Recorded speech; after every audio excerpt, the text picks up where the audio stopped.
Bom dia a todos. Primeiro, agradecer ao Dr. Rafael a oportunidade de estar aqui na Unigran Rio, essa universidade com grande história no estado do Rio de Janeiro. Agradecer ao pessoal da turma também com esse projeto de extensão, esse projeto 5 de Direito Médico, não é isso?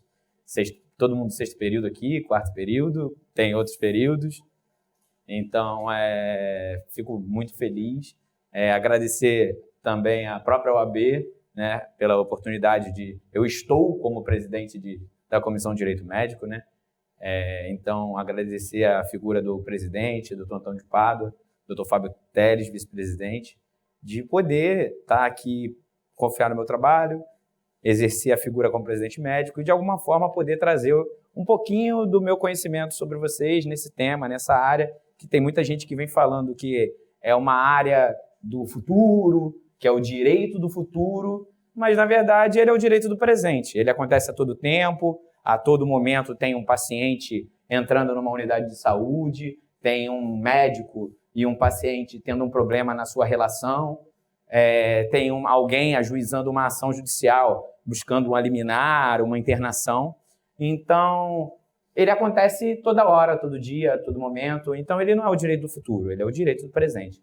Então, me convidaram para falar um pouquinho sobre esse tema, judicialização da saúde e responsabilidade civil médica, tá? Então, a gente vai começar falando um pouquinho aqui da judicialização da saúde, né? O doutor Rafael já me apresentou, né? Então, eu vou pular a parte da apresentação, tá? Só vou dar uma pincelada aqui para vocês saberem com quem vocês estão falando, né? Porque não adianta eu estar aqui e vocês falarem, quem é esse doido que está aí na frente falando comigo? Então, meu nome é Rodrigo Michelotti, sou advogado há 12 anos, tá? Fui formado na Unesa, Universidade de Estácio de Sá, em 2011, tá? Ao longo da minha trajetória, fiz algumas especializações, cursos de extensão, direito administrativo, direito público, responsabilidade civil em direito médico, e atuo na saúde já há praticamente 8 anos. Comecei na Secretaria de Saúde de Nova Iguaçu, dando um suporte jurídico, fiquei lá por 4 anos, depois fui convidado a assumir a coordenação jurídica do Hospital Geral de Nova Iguaçu, conhecido Hospital da Posse. Hoje atuo com o meu próprio escritório, que já tem mais de 35 anos, que meu pai tem uma história jurídica, e eu hoje sigo com esse escritório. E, além disso, eu também presto serviços no terceiro setor para o Instituto Ideias, que é um instituto que ele está em atuação em mais de 10 unidades de saúde no estado do Rio de Janeiro, e hoje eu atuo em prol do Instituto no Hospital Estadual Alberto Torres, Hospital Geral de Nova Iguaçu, Hospital Iguaçu Maternidade Mariana Bulhões e mais 2 UPAs, fora os clientes do escritório. Então, assim, passando essa parte da apresentação, para vocês saberem com quem vocês estão falando nesse momento, a gente vai falar hoje aqui um pouco sobre judicialização na saúde, que é o primeiro tópico aqui da palestra. E quando a gente fala de judicialização da saúde, que é um nome assim que chega, né, imponente de alguma forma, que está até na moda, eu diria. Está na boca do povo, né, principalmente de vocês, estudantes de direito.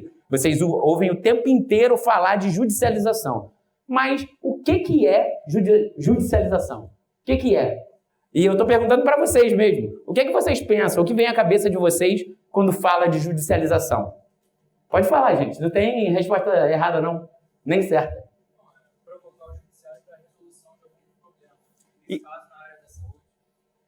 Muito bem. Mais alguém? Algo jurídico, como algum princípio vem à cabeça de vocês? Um princípio processual? Alguma coisa quando fala de judicialização?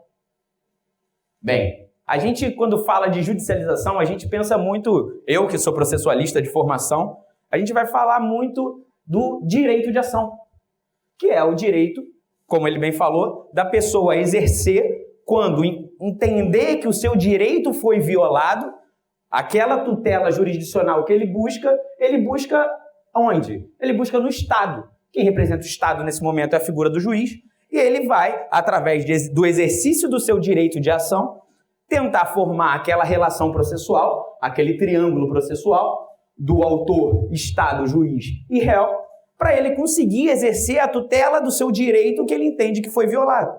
Esse direito pode ser um direito material, pode ser um direito moral, por uma questão moral, um dano à sua imagem, um dano estético, uma falha no dever de informação. Ele pode ser também uma obrigação de fazer, em razão de necessidade de internação, uma falha do próprio plano de saúde. Então, ele forma esse direito de ação, ele exerce esse direito de ação dele para ele poder, de fato, conquistar aquele direito que ele entende que foi violado, tá? Então, é isso que esse é o início da judicialização da saúde, tá? É essa formação desse triângulo processual. Mas a judicialização da saúde em si, para a gente entrar nesse tema de fato, a gente tem que voltar no fator saúde, tá? Que ele começa lá no passado, tá? No período antigo, e aqui a gente vai estar falando um pouco de uma coisa mais filosófica, a gente vai falar um pouco de Hipócrates, tá? Hipócrates, para quem não sabe, ele é conhecido como o pai da medicina, e ele foi naquela época, ele é até hoje o grande responsável pelo juramento de Hipócrates, que os médicos o fazem quando no seu momento de graduação, que eles fazem lá aquele juramento, onde eles juram manter segredo, onde eles juram cuidar do paciente, e ali naquele momento é importante a gente lembrar que eles fazem um juramento, e nesse juramento eles falam que curar quando possível, cuidar sempre e consolar o tempo todo. Então o médico, ele não é um herói, ele está ali para ajudar, auxiliar. Mas nessa época aqui, nessa época em específico, o médico ele era uma figura quase que divina. Ele tinha uma figura altamente paternalista, porque o povo, por uma falta de informação, uma falta de acesso à informação, ele não tinha capacidade de exercer a sua vontade, a sua livre manifestação de vontade, até por falta de desconhecimento. Então, nesse período aqui, a figura do médico era de uma autoridade suprema, onde ele tinha um prestígio imenso em toda a sociedade. Ele era uma figura que estava sempre na alta nobreza, normalmente ao lado de reis, e ele tinha esse caráter aqui de quase um ser divino, porque as pessoas não tinham sequer condição social e econômica para alcançar aquela sabedoria que aquela pessoa tinha, para ter acesso ao conhecimento que os médicos daquela época, pouquíssimos o tinham. Então, nesse período aqui, o médico ele era uma autoridade inquestionável, com um poder de conhecimento extremo. Então, ninguém duvidava do médico. A gente já viu, às vezes, até em filmes e séries, como, sei lá, Game of Thrones, Senhor dos Anéis, onde a figura do médico é usada para dar golpes de Estado, colocando o rei de lado. Tamanha era a autoridade do médico, ele conseguia desafiar a capacidade mental de um ser humano para falar, olha, esse rei, ele não está nas suas plenas faculdades mentais. E eles conseguiam usar isso. Tamanho era o seu poder, o seu prestígio. E o que mudou desse período para cá? Por que é tão importante a gente lembrar desse passado histórico? O que mudou principalmente de lá para cá é o acesso à informação. Hoje, a gente tem o acesso à informação aqui, ó, tá na mão de um, na mão do outro, na mão do terceiro, do quarto, do quinto, do sexto. O computador está aqui, está na nossa mão. O computador, ele virou um artefato micro que cabe na palma da nossa mão. E ele dá acesso a gente ao Google, à internet como um todo. Então, numa simples busca hoje na internet, o paciente, ele já consegue saber, ou até mesmo, eu diria, não saber, o que ele tem. Então, ele já chega para o médico, principalmente com isso aqui, ó. Quem é que usa isso aqui? ChatGPT. Alguém aqui não usa o ChatGPT? Quem usa, levanta a mão. Pode levantar, o professor não vai ficar... Isso, perfeito. Então, o que acontece? Com a figura do ChatGPT, o cara joga lá o quê? E, me diz aí, o que eu tenho? Eu tô com esse sintoma aqui, A, B, C e D, e ele já sai com câncer. Ele já sai com câncer, ele chega no hospital, doutor, eu tô morrendo, eu sei que eu tô com câncer estágio 3, e eu tenho que tomar esse remédio aqui. Hoje, essa é a relação médico-paciente que a gente tem hoje. Então, a gente saiu dessa figura aqui, onde o paciente não sabia nada, para uma figura que a IA já te diz te diz até o tratamento e diz que o médico está errado. Então, o que mudou é a informação. E isso afetou diretamente a relação médico-paciente. Porque o médico, ele atende o paciente, aí quando ele termina de dar o diagnóstico, o paciente olha para a cara dele e fala assim, não tem isso aí não. É o quê? Não, o ChatGPT me falou que o senhor está errado. Então, o médico, ele enfrenta esse desafio diariamente, não só os médicos, também os hospitais, os planos de saúde, porque simplesmente eles estão com descrédito.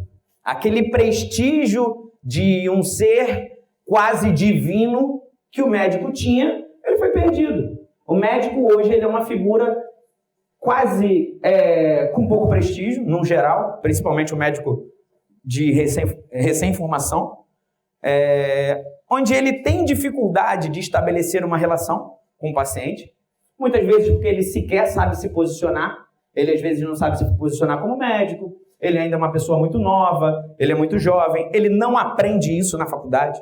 Tá? O médico na faculdade ele aprende medicina, ele não aprende mais nada. Então, o médico, ele às vezes ele fez 17 anos, ele entrou na faculdade, e ele simplesmente sai dali cru. Ele nunca trabalhou na vida dele, ele não tem nenhuma experiência de contato interpessoal com outro ser humano. Ele nunca pegou um japeri lotado.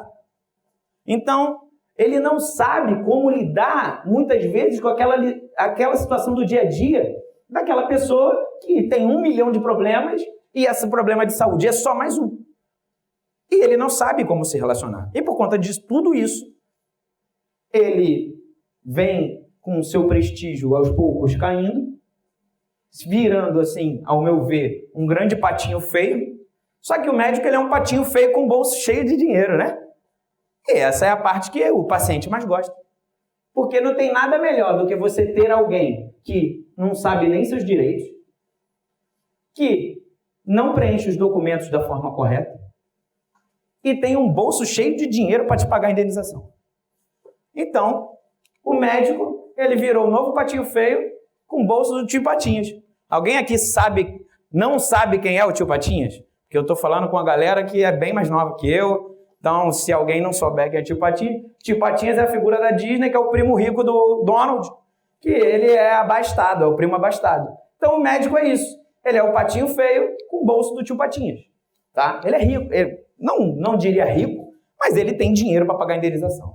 Tá? Então, com toda essa figura construída, que eu contei para vocês, a gente consegue voltar aqui para a judicialização e eu vou trazer aqui um pouco para vocês dessas estatísticas, desse cenário, tá, atual da judicialização no Brasil, que a gente, 2020, o CNJ começa, ele vê tamanha avalanche processual abarcando o judiciário, assolando o judiciário, invadindo o judiciário.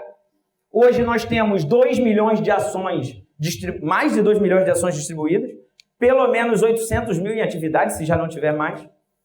E o judiciário ele vira e fala assim, como que eu vou resolver esse problema? O judiciário não sabe resolver esse problema. A verdade é essa. O judiciário não tem capacidade técnica, conhecimento técnico, sabedoria técnica para resolver os problemas de saúde do Brasil, que batem a porta do judiciário. E eu estou falando só dos problemas que batem a porta do judiciário. Eu não estou falando dos problemas das pessoas que não buscam o judiciário.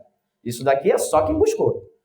Então, o judiciário ele se vê numa sinuca de bico e ele começa a tentar, de alguma forma, encontrar alguma solução para essa judicialização. Então, em 2020, o CNJ começa a fazer a contagem dos casos.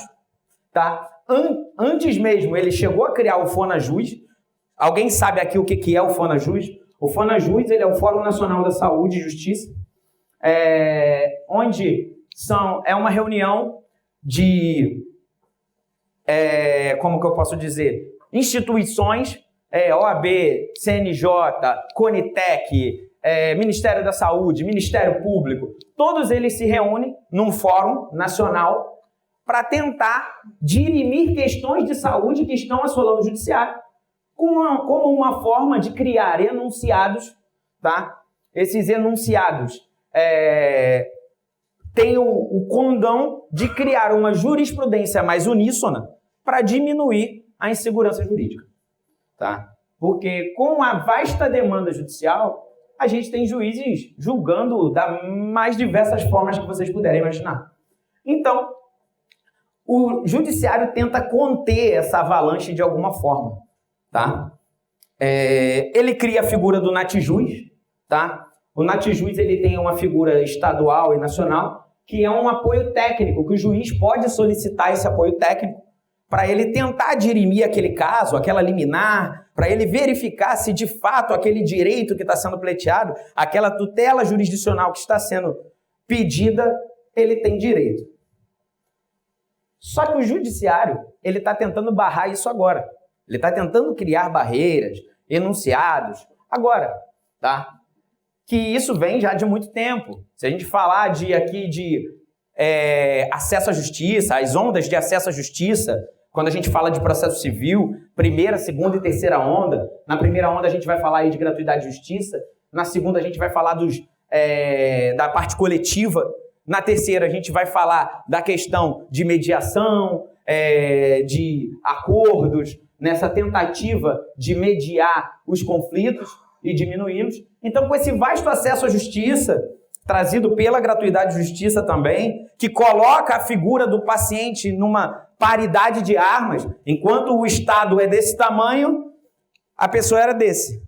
Mas com a figura da gratuidade de justiça, ele passa a ter um certo equilíbrio. Ele não precisa pagar, por exemplo, por perícia. Então, com esse equilíbrio, ele começa a conseguir combater a figura do Estado, que é uma figura gigantesca perto dele. Então, com tudo isso, vem criando essa judicialização. Só que o judiciário, ele tem culpa nisso. O judiciário, ele tem grande parcela de culpa nessa vasta e nessa ampla judicialização, tá? Por que eu digo que o judiciário tem culpa? Porque o judiciário, por conta da falta de técnica, da falta de conhecimento técnico, da falta de varas especializadas para julgar tão somente esses temas, tá? Temos pouquíssimas hoje por aí. Eles têm essa intenção de expandir as varas especializadas. E esse problema ele foi causado principalmente pelo judiciário, pela figura do juiz gestor, tá? O juiz gestor, alguém aqui já ouviu falar em juiz gestor? O juiz gestor é aquele juiz que assume a função do poder executivo. Então, no poder executivo a gente vai ter secretários, a gente vai ter ministros e vamos ter também prefeitos, governadores. Ele assume a figura de gestor, seja da pasta de saúde, no caso da judicialização da saúde, ele assume a função de gestor da pasta de saúde, alegando que naquele momento, naquele caso específico, o gestor municipal, estadual ou federal, ele deixou de atender aquele paciente. E ele vira e fala, olha gestor, como você não conseguiu atender aquele paciente, quem vai atender sou eu. Eu que vou mandar atender.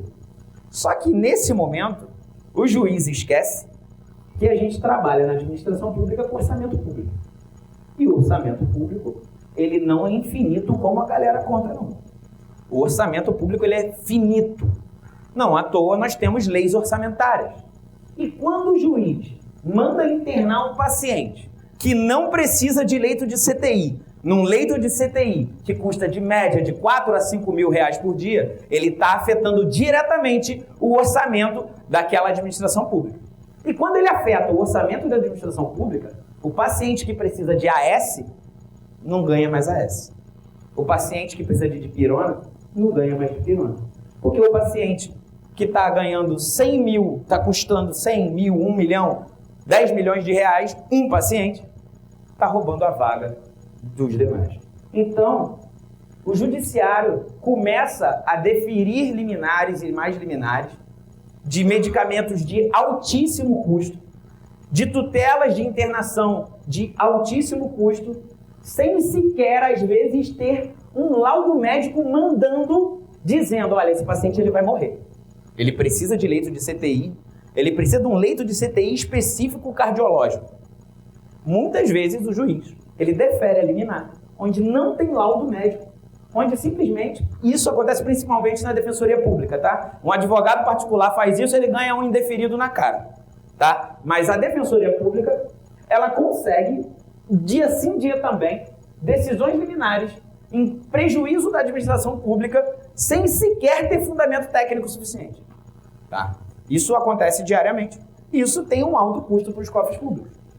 E o judiciário, em razão de toda essa demanda, ele vem tentando, tá, de alguma forma, através principalmente da unificação da jurisprudência, criar uma barreira nessa avalanche de demandas.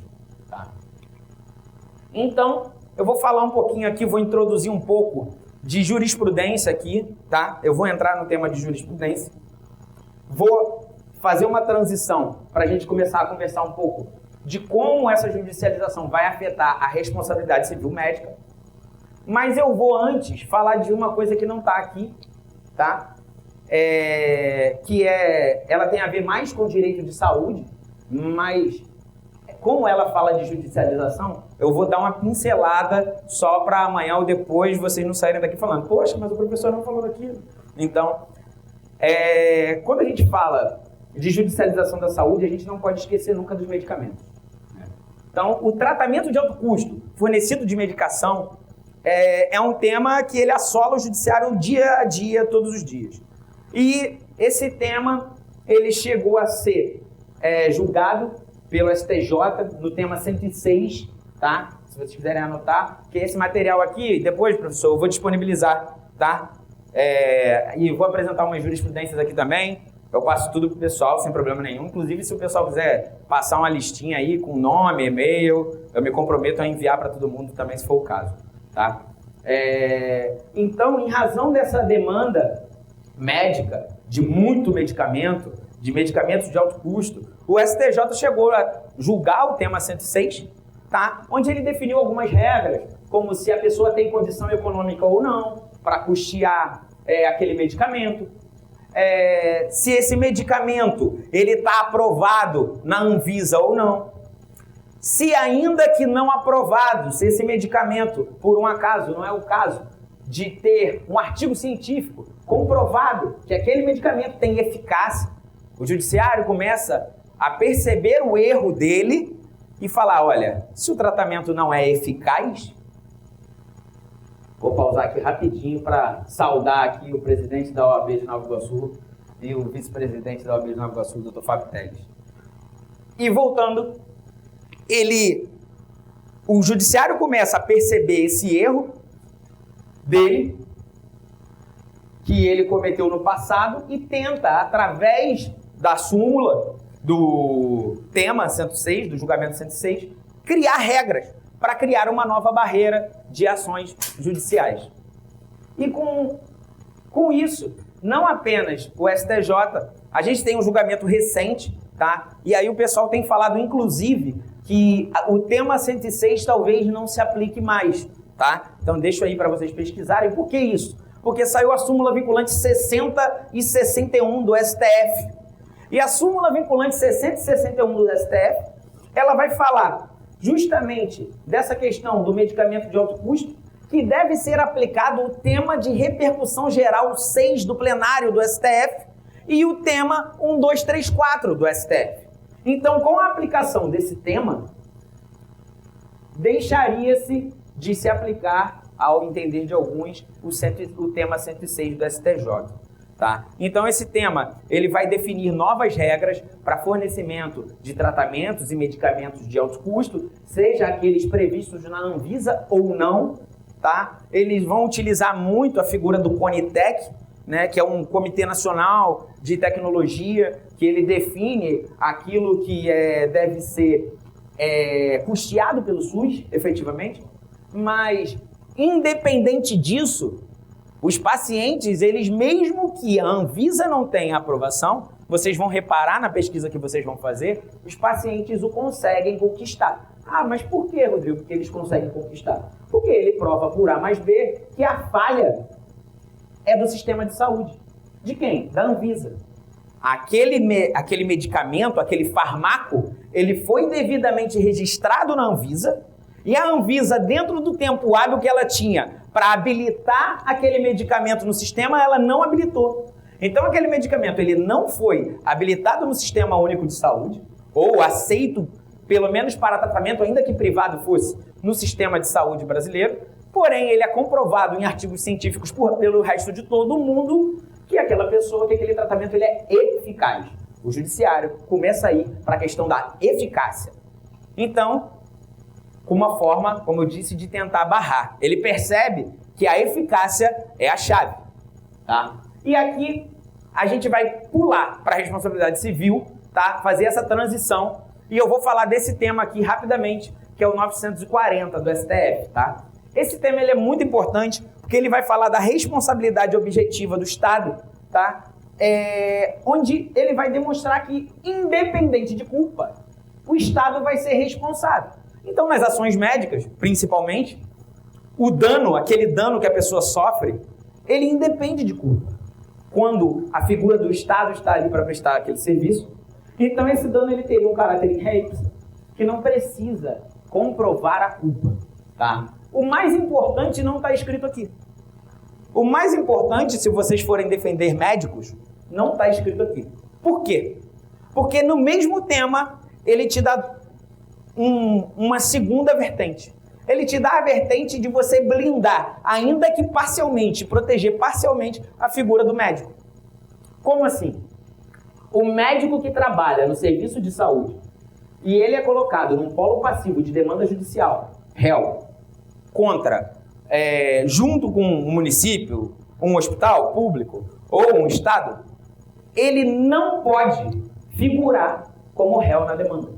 Por quê? Porque a responsabilidade civil é do Estado, ela não é dele. Ele está ali apenas como um funcionário público.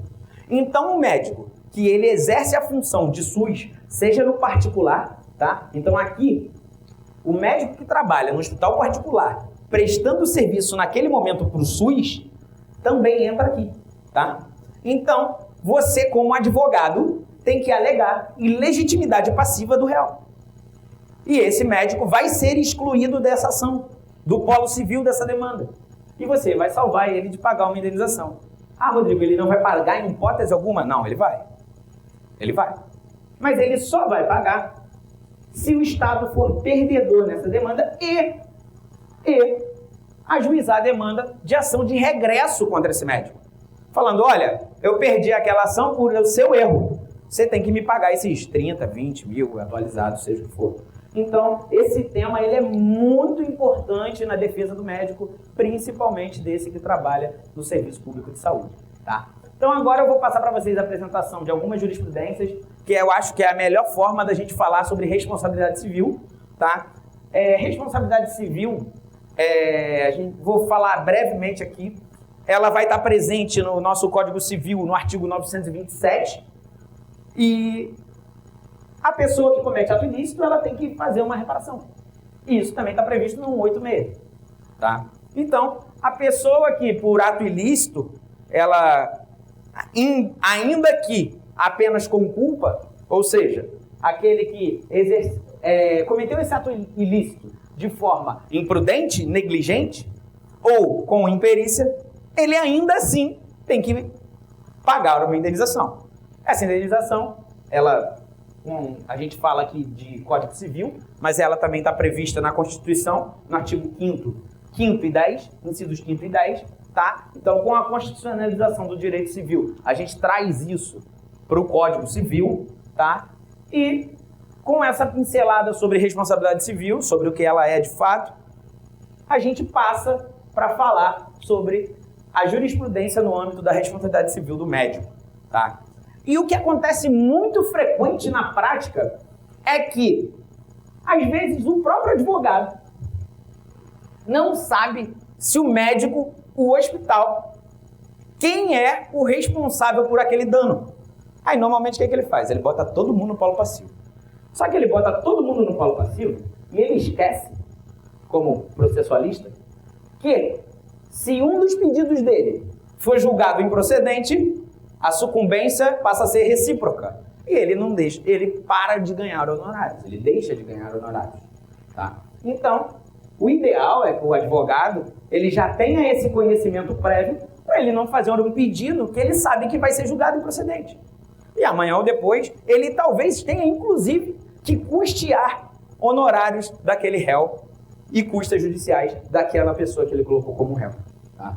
Então, esse julgado aqui, tá? É um julgado do STJ, é um RESP, o 114.5728 de Minas Gerais, e ele vai delimitar algumas regras específicas, tá?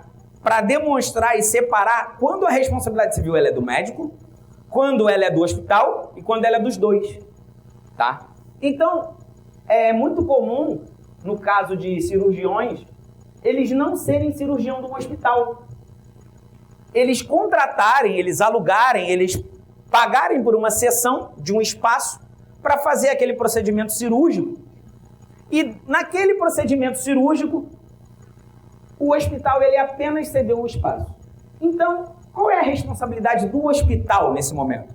O hospital ele tem que ceder o espaço de forma esterilizada, devidamente com as certificações, com os alvarás de licença sanitária, com todo o equipamento necessário, iluminação, mesa cirúrgica, instrumentalização, tudo isso ele tem que fornecer. Se algum desses equipamentos gerar um problema naquela cirurgia, até mesmo uma falta de alvará, uma pessoa que pega uma superbactéria dentro de um centro cirúrgico, o que não é incomum, tá? Mas o problema é você pegar uma bactéria dentro do centro cirúrgico que ela não deveria estar no centro cirúrgico. O hospital é um lugar altamente contaminado, tá? Todo mundo tem ciência disso, a fiscalização, a vigilância sanitária tem ciência disso, mas o problema é que se uma determinada bactéria não deveria estar ali e a licença sanitária está vencida, o hospital ele tem responsabilidade civil sobre algo que tenha acontecido, uma contaminação que tenha acontecido com aquele paciente. Por sua vez, se o médico comete um erro médico e esse médico ele não tem qualquer vínculo com esse hospital, ele não tem responsabilidade, o hospital não tem responsabilidade civil. Por quê? Porque todos os atos que ele teve foram legais. Ele cedeu o espaço, o espaço tinha as licenças e certificações necessárias, ele forneceu todo o equipamento e em momento algum ele deu causa àquele resultado. Agora, se o médico e o hospital, o médico ele é funcionário do hospital, ele é contratado pelo hospital para fazer aquela cirurgia, aí aqui a gente vai estar falando de uma responsabilidade solidária.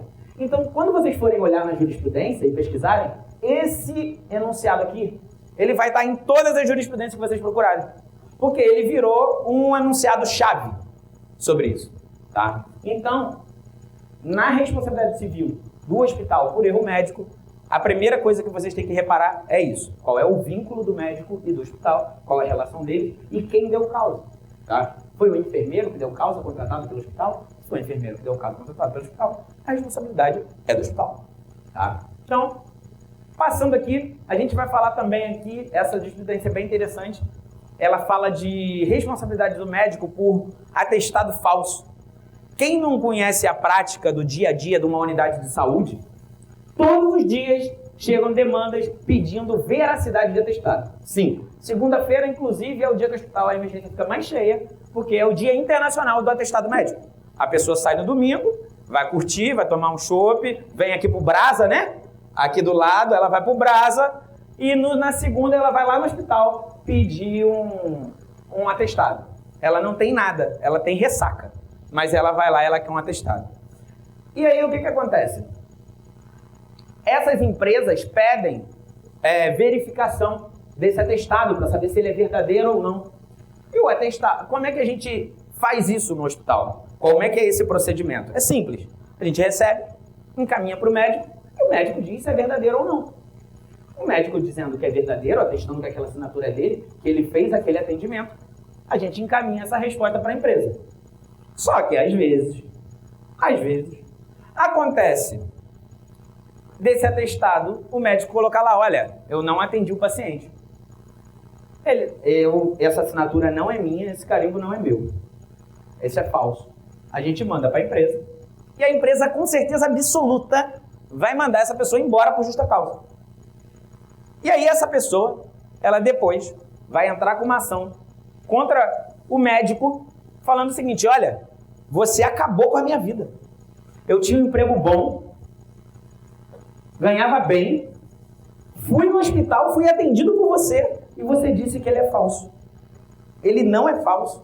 Eu estava passando mal e eu fui lá. E foi isso que aconteceu nesse caso. O médico, de fato, tinha atendido o paciente, tinha prontuário, tinha boletim de atendimento médico, e o médico atestou que o documento era falso. Tá? E nesse caso aqui, o médico foi responsabilizado civilmente. Ou seja, se o médico, de fato, tiver atendido alguém, e ele atestar que aquilo é falso, e depois se provar que, na verdade, o atendimento era verdadeiro, ele vai responder civilmente. Agora, se de fato era falso e ele não foi atendido, tá? Então, ele não vai responder civilmente. Aquela pessoa possivelmente vai ser não só mandada embora por justa causa, como provavelmente o empregador vai denunciar ela, vai registrar uma ocorrência e ela vai responder criminalmente. Inclusive, eu já fui em audiência acompanhar o diretor do hospital para testemunhar, falando que o atestado era de fato falso e era um porteiro. Botou o atestado só para ganhar um dia. Então, por causa de um dia, ele estragou a vida dele, era um senhor, enfim. Às vezes ainda falou para ele: poxa, senhor, olha a sua idade, você podia ser meu pai. Então, isso acontece. Isso é o dia a dia de um hospital, de uma unidade de saúde, isso acontece todos os dias, tá? Então, deixei para vocês também, que é um tema interessante, é um tema que a gente pega todo dia na prática. Isso daqui eu coloquei porque a gente passou por esse período pandêmico de Covid, e a Covid não deixou de existir, tá? Ela continua aí, muito mais branda em razão de tudo que a gente tem de tecnologia de saúde hoje, tá? Mas esse caso foi um caso onde a pessoa processou o médico porque ele colocou como causa-morte Covid-19 e a pessoa falou que não era. E o médico, ele foi inocentado, tá? Ele não teve que pagar a indenização, porque foi considerado que, em razão daquele período pandêmico, era crível que, em razão de todo o diagnóstico construído, tudo que estava relatado em prontuário, que aquela pessoa tivesse morrido de Covid-19. Então, era um erro humano crível. Aí lembra que eu falei para vocês que Hipócrates fala que o médico ele tem que curar quando possível? É isso aqui, ó. Curar quando possível. Então, o médico, a medicina, ela é obrigação de meio. Ela não é obrigação de resultado. O que isso quer dizer? Que ele tem que fazer tudo que tiver sob o comando dele para curar aquela pessoa. Mas ele não tem qualquer obrigação de curar aquela pessoa. O médico não é super-herói, tá? Então, nessa ação, foi exatamente isso que aconteceu, tá? E o médico, na declaração de óbito, ele não foi responsabilizado civilmente, tá? Aqui, eu não sei se vocês lembram desse caso que aconteceu esse ano, pedi até para a IA colocar aqui um vereador de colete dentro da unidade de saúde. Isso aconteceu em São Paulo, mas aconteceu em diversos outros municípios e estados aqui do Brasil, tá? Onde os vereadores, dentro do seu poder de fiscalização, eles estavam se valendo da sua autoridade além do seu poder, com o abuso de autoridade e abuso de poder, indo dentro do descanso médico, e não só do médico, de outros profissionais de saúde também, eles chegavam a dar tapa na cara do médico deitado na cama, falando: olha, você não pode descansar. Bem, se a gente olhar a CLT, mas o médico é PJ, não importa, ele não é máquina. Ele é ser humano. O enfermeiro é ser humano, o farmacêutico é ser humano, e num plantão de 24 ele tem direito de descansar. Está lá na CLT. Pelo menos uma horinha ele tem que descansar. E aí, depois disso, eles até emitiram uma resolução sobre isso, porque não existia. E o CREMESP entrou com uma ação contra o vereador, acho que é Kleber o nome dele. Tá aqui o número da ação, isso aqui é um agravo, foi na Justiça Federal, é fresquinho desse ano. E o vereador foi proibido de entrar em unidades de saúde para fazer circo. Que era isso que ele fazia. Ele chegava com um cameraman aqui, ó, desses aqui assim, ó. Chegava com um filmmaker, com 15 pessoas filmando ele, foto, 400 assessores, fazia um verdadeiro circo, colocava todo mundo que estava sentado na fila de espera contra o médico, contra o enfermeiro, contra o técnico, como se todos ali fossem culpados pela fila de espera e exerciam um abuso de poder e de autoridade. Então ele foi proibido. Ele só passou a poder entrar nas unidades de saúde com um único assessor e foi proibido a presença de um filmmaker, tá?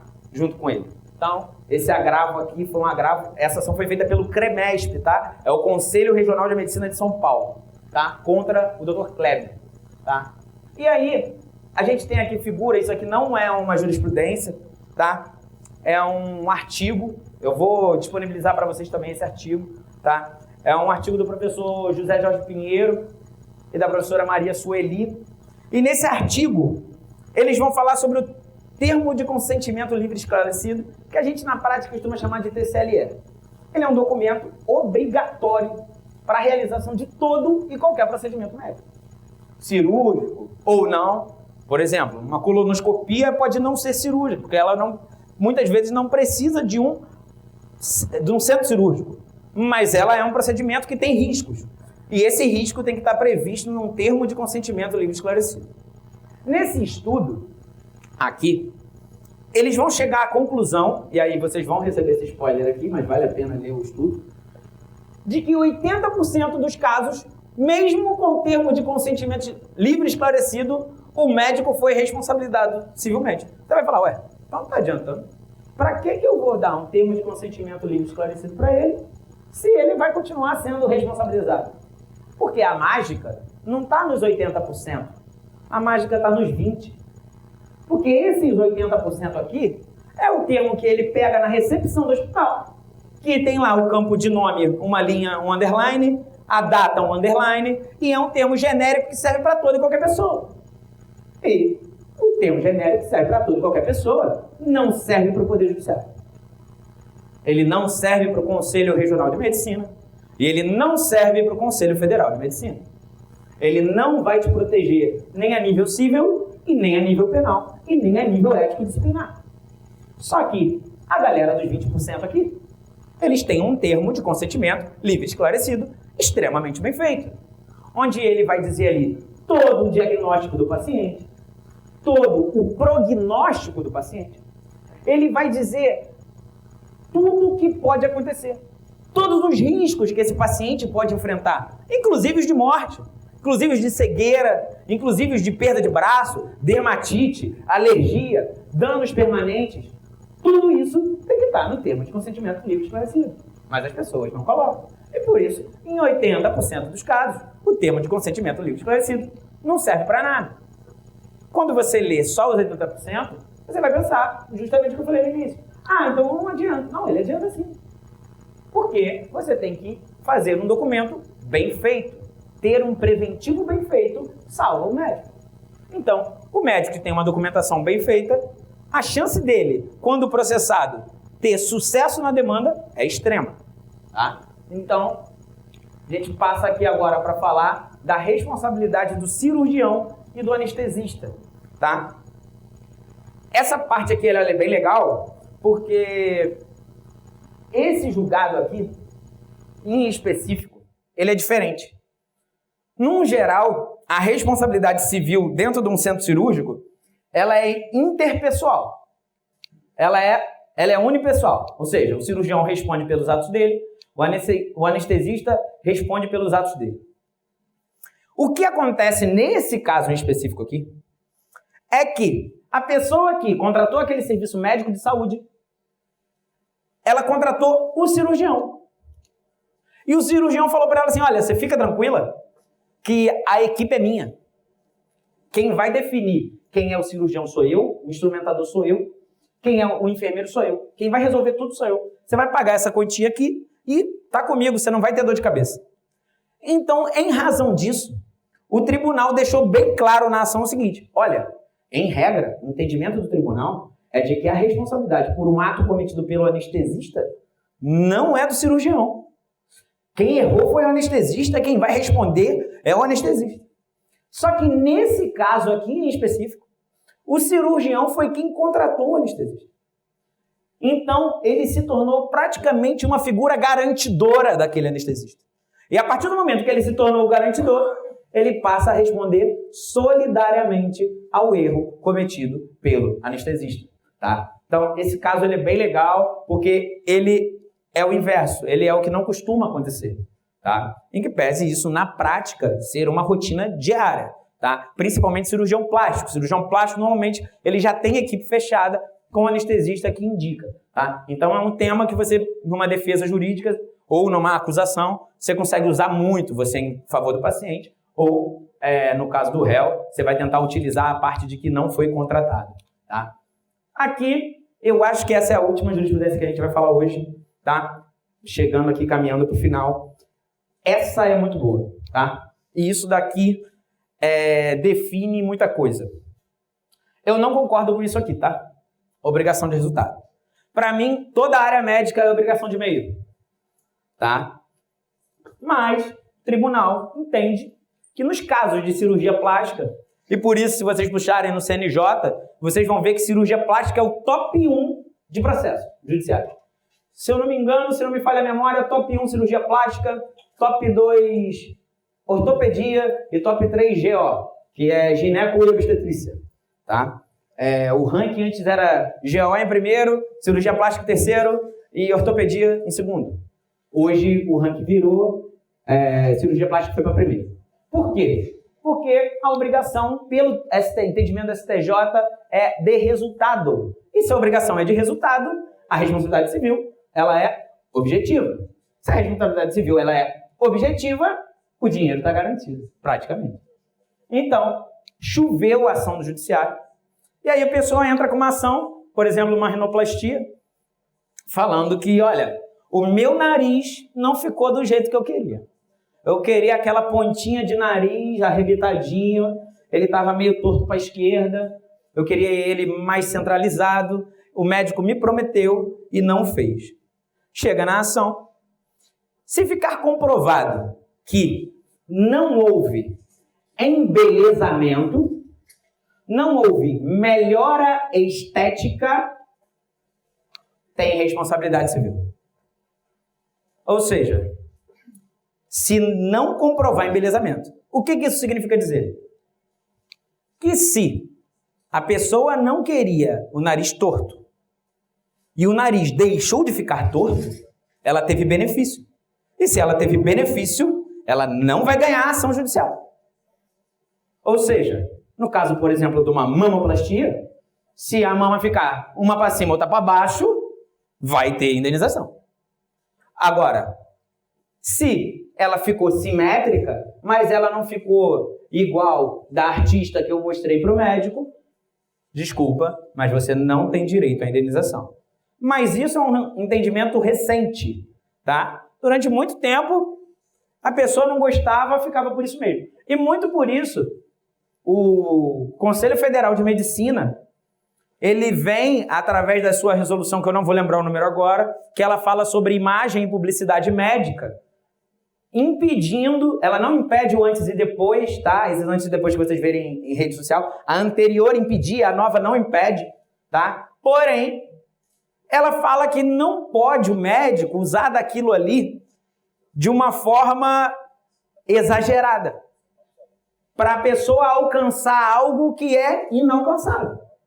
Então a pessoa cria uma expectativa exagerada, e aí quando há essa criação de expectativa exagerada por causa do médico, por causa das fotos, por causa dos vídeos, ele costuma também ser responsabilizado, tá? Então, eu deixo também aqui esse julgado para vocês, que ele vai falar sobre a responsabilização civil do médico cirurgião plástico, que é entendido como obrigação de resultado, tá? Mas essa obrigação de resultado tem que ter melhora estética e embelezamento. Aliás, tem que não ter, tá bom? Ou seja, se tiver enfeiamento, piora ou não tiver melhora alguma, vai ter que pagar a indenização, tá? Bem, não, tinha mais uma... essa é boa. Essa daqui é a última jurisprudência que eu vou apresentar para vocês, caminhando aqui para o encerramento, quase, tá? Essa é muito legal porque ela vai falar sobre a responsabilidade civil do plano de saúde e do médico, tá? Então, é o seguinte, o plano de saúde, ele responde civilmente pelos atos praticados pelo médico? A pergunta é essa. Será que ele responde? Depende.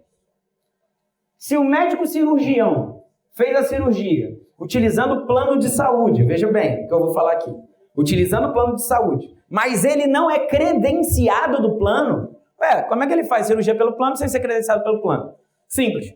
Ele faz um documento médico, ele mostra para o plano que aquilo ali é uma cirurgia de caráter reparador e solicita ao plano de saúde o reembolso. Então, na verdade, ele vai fazer um contrato civil particular entre ele e o paciente.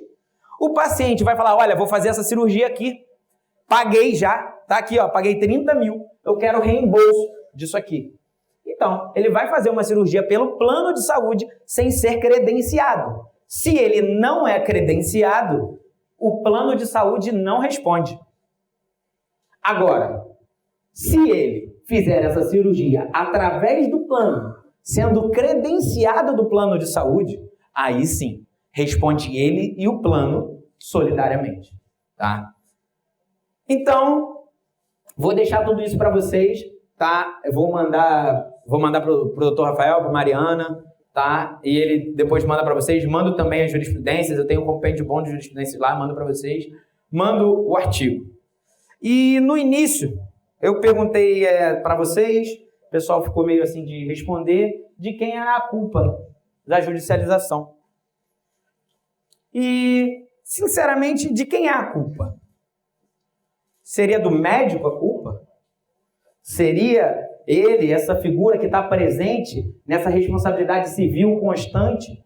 Seria do médico a culpa do colapso do sistema de saúde brasileiro? Seria do médico a responsabilidade por essa falha na relação médico-paciente que vem causando diversos problemas e assolando com mais de 2 milhões de demanda o Poder Judiciário? Seria do médico essa responsabilidade?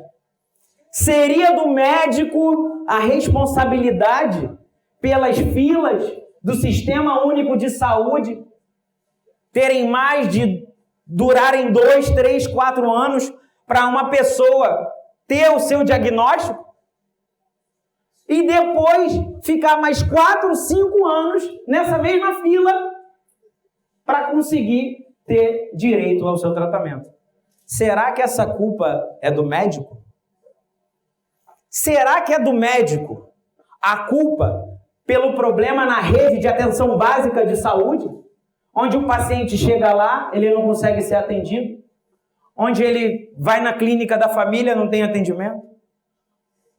Onde após esse diagnóstico dele ser designado,